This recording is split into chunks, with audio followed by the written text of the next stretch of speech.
scream coming from down the hall broke my concentration. I considered going to see what it was, but the thought quickly passed. Probably just another hysterical secretary overreacting to a spider. Just as I started getting back to work, something else grabbed my attention. I peered out the window into the street below, and to my astonishment, saw a scene of utter chaos. People fighting, even killing each other for seemingly no reason. By this time, some of my coworkers had The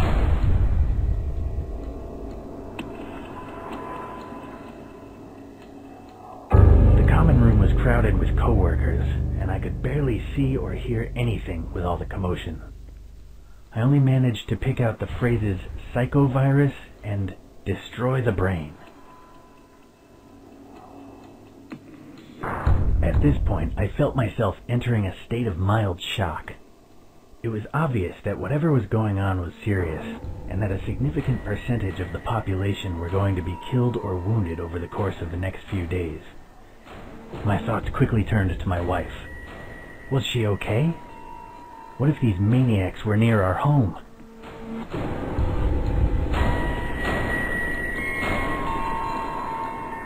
I dialed the number, but immediately got an error tone. I tried several more times before giving up. I was annoyed with myself for wasting time. I should have known the phones would be overwhelmed. I then decided that I would go home and make sure that my wife was okay. I began to make my way through a series of corridors that lead to the elevator. On my way, I noticed a struggle out of the corner of my eye. I turned to see a disfigured man frantically clawing at and biting a young woman's leg. Blood was already pouring from her multiple wounds. The woman cried out for me to help her.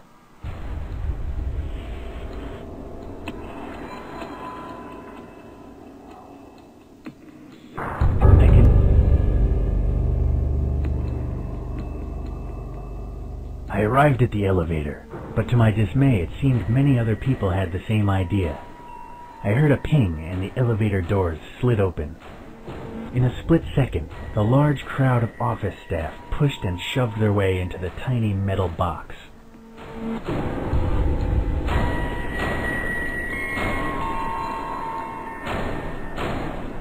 I quickly made my way down the stairs to the ground floor. Sure, I was a little out of breath, but at least I saved time and avoided a potentially lethal situation. I eventually reached the ground floor and entered the lobby. The scene in front of me was one of extreme violence. The security team was desperately battling with a swarm of infected, and they appeared to be losing. I watched helplessly as a guard on the opposite side of the room was torn limb from limb. I noticed his gun lying on the floor just a few meters away from his dismembered corpse.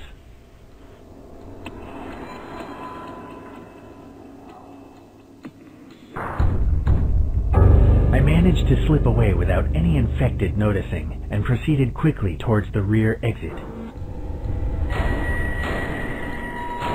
I made my way through several corridors towards the back of the building. As I approached the rear entrance, I spotted a hefty padlock across the bolt, making it practically impossible to open without a key. I cursed my bad luck and tried to figure out my next move. The janitor would have had the key, but reaching his office would have required going back towards the lobby. I realized that breaking the door down would be impossible, and that heading back would be too dangerous. So I set about searching for another exit. I remembered that there was a small window in the male bathroom just a few doors down the corridor. I arrived at the bathroom door and pushed it open. Suddenly, I heard a bestial roar coming from further down the corridor. A dozen infected had spotted me and were now heading in my direction. I quickly entered the stall and spotted the window I was thinking of. However, to my dismay, it was much smaller than I had remembered. I thought that I would probably fit, but I knew it was going to be a very tricky maneuver.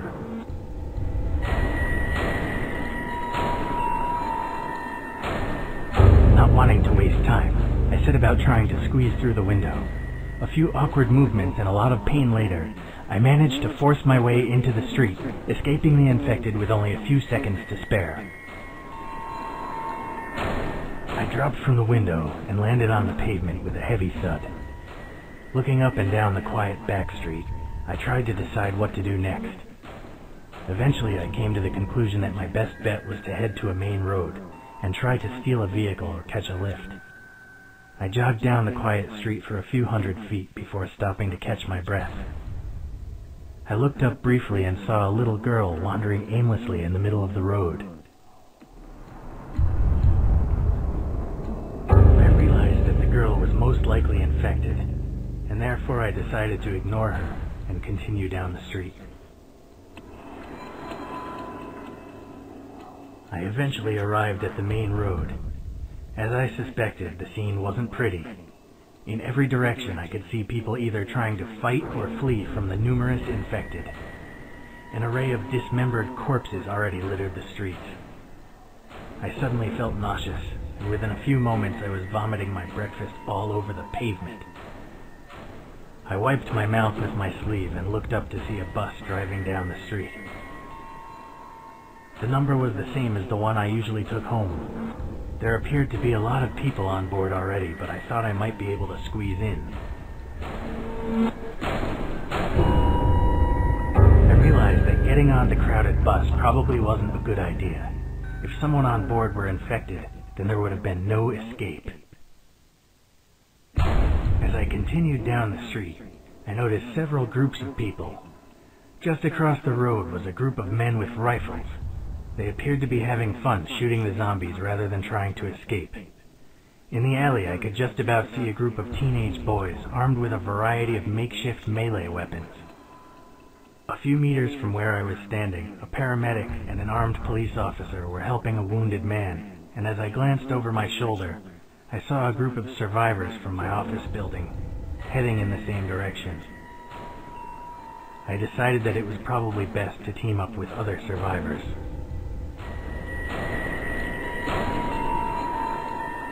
I jogged over to the group of my fellow co-workers. They seemed happy to see me. I told the group that I thought we should try to find some transportation to get out of the city center. One of them suggested we go to the parking area a few blocks down. We quickly agreed to our strategy and made our way down the street. As we approached the car parking area, we noticed a few infected wandering idly around the entrance. There was no real way to avoid them.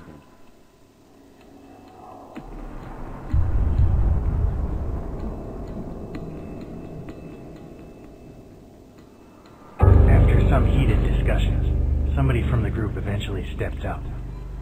He began making such a noise as he could, running in circles around the infected. My plan worked and they began to follow him away from the entrance.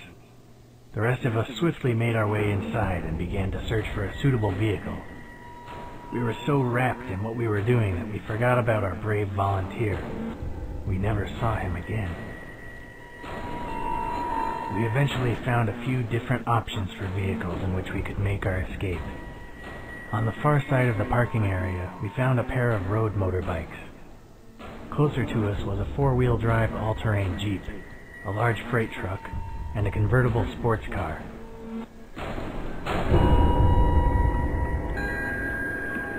I suggested taking the freight truck.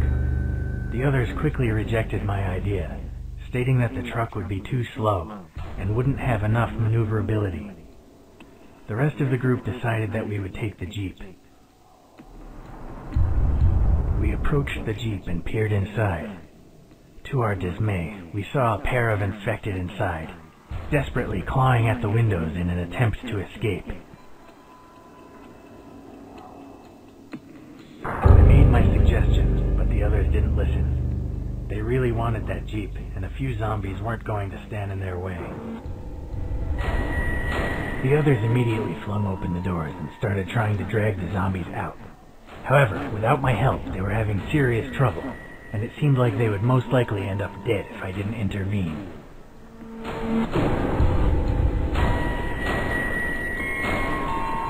I headed towards the freight truck and didn't look back. I climbed aboard my chosen vehicle and sped away from the car park onto the main street. By then the roads were littered with bodies and car wreckages. It was all I could do to avoid them. Everywhere I looked, I could see only scenes of carnage. It seemed that those not already infected were fighting a losing battle. My thoughts quickly turned to my wife. I tried to tell myself that she would be okay, but that didn't stop the horrible feeling in the pit of my stomach. I knew I had to get home as soon as possible.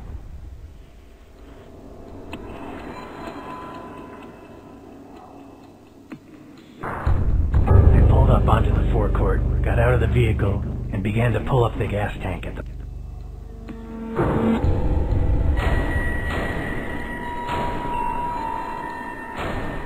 I continued down the road before turning onto the main highway out of town.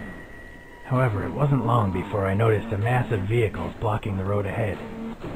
The combined sound of all the honking, shouting, and screaming was deafening. Nobody had kept to their lanes, and cars were packed so closely together that not even a bicycle could squeeze through. The blockage extended so far down the road that it was literally impossible to discern what the cause was.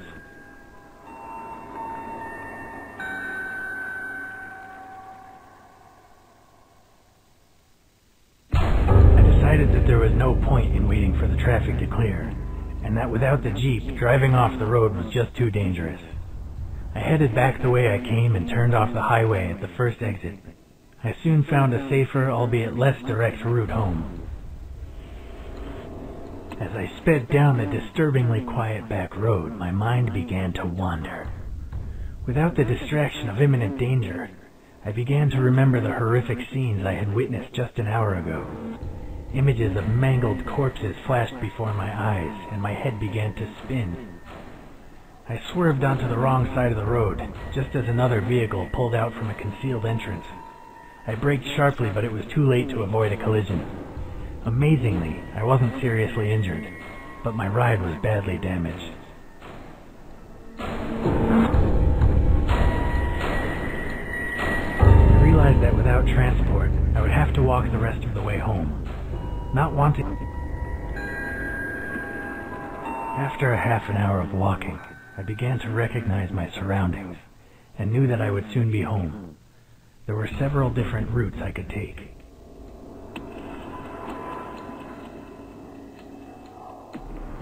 I decided to get off the road and take a shortcut.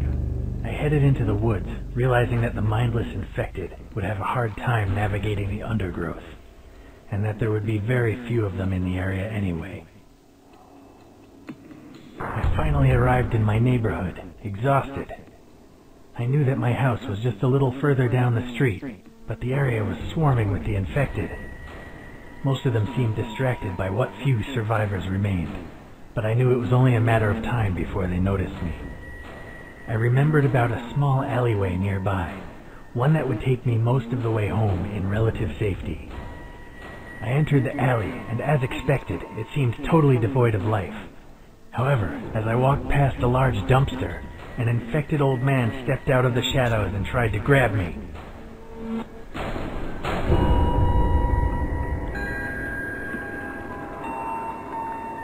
I grabbed him by the neck, realizing that he'd be unable to bite me. I pushed him away as hard as I could, and he stumbled backward. I had bought myself valuable time, but it wouldn't take long for the creature to regain its balance and come at me again. I turned to run back the way I had came, only to see that another group of them had followed and were now blocking my retreat. My only hope was to try and get past the lone infected.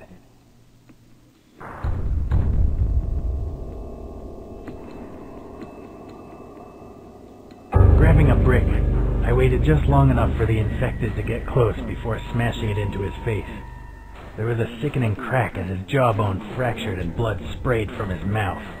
My former neighbor fell to the ground, and before he could get back up, I was able to run past. I sped down the alley and back onto the street.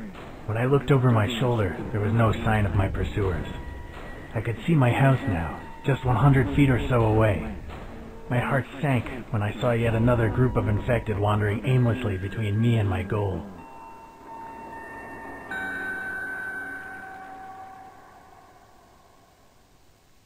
I decided that it was too dangerous to carry on down the street. I went around the back of one of the neighbors' houses and climbed over the fence into their garden. It was tiring, but I carried on scrambling over the fences until I got to my own backyard.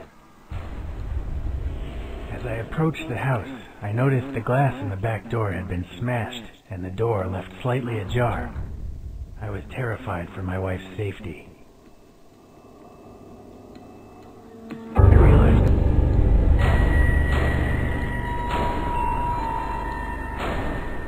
I headed over to the shed and checked my pockets. Luckily, I still had my keys and was able to remove the padlock and open the door. Inside, there was a wide range of tools to choose from. I took the crowbar, knowing that it would be easy to swing indoors, yet still heavy enough to cave in a human skull. With my weapon in hand, I left the shed and walked back to my house. Before I could enter, I discovered why the back door had been left ajar. A teenage looter emerged from the house carrying my television, obviously intent on profiting from the crisis. When he saw me, he dropped the TV and pulled out a large kitchen knife. At that moment, I couldn't tell which one of us was more afraid.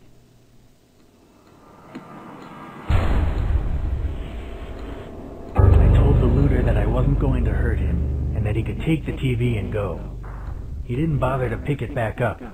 Instead, he ran over to the nearby fence and climbed over into the neighbor's garden. Having dealt with the looter, I walked in through the back door. I was relieved to finally be safely indoors, but I couldn't rest yet. Not until I was certain my wife was okay.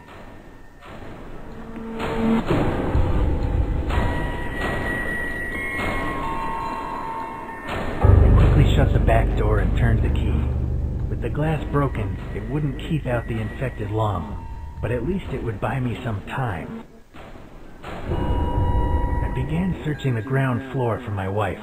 As I came into the living room, I saw that John from next door was standing there. He had his back to me and was clearly oblivious to my presence. His shirt was covered in red stains.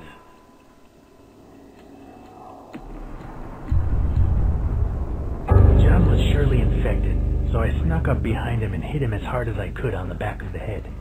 His skull made a satisfying crack and he fell to the floor, dead. I had never liked him much anyway. As I went to go upstairs, I noticed a note had been left for me by the front door. I recognized my wife's handwriting immediately. The note said that she couldn't wait for me any longer and that she was going to pack her bags and take the car to her parents' house in the countryside. As I read the note, my heart sank. I prayed that she would be able to make it to her parents in one piece, but knowing how hard it had been for me to get here, I couldn't help but wonder if she was still alive. When I realized I may never see her again, I began to feel tears rolling down my cheek. I pulled myself together and resolved to keep searching. I needed to make sure the house was secure before planning my next move. As I climbed the stairs, I heard an odd shuffling noise coming from my bedroom. I didn't know if it was my wife, a looter, or another of the infected.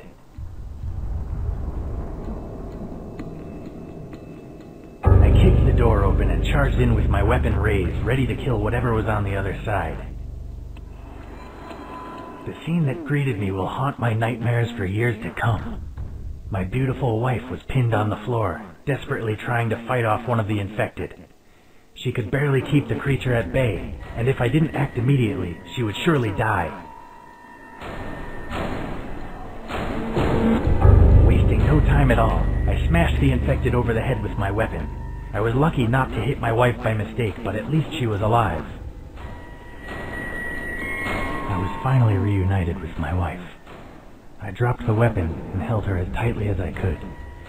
In that moment, I was happier than I had ever been, yet the feeling would not last long.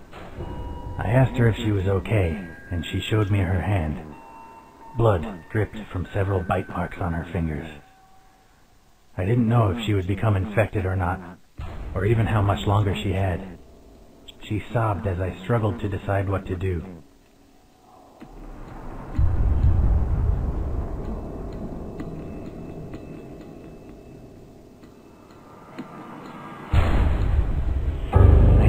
might turn into one of those things, but I couldn't abandon the woman I love. I had vowed to stay with her, till death do us part, and meant it. I would be there at the end, one way or the other.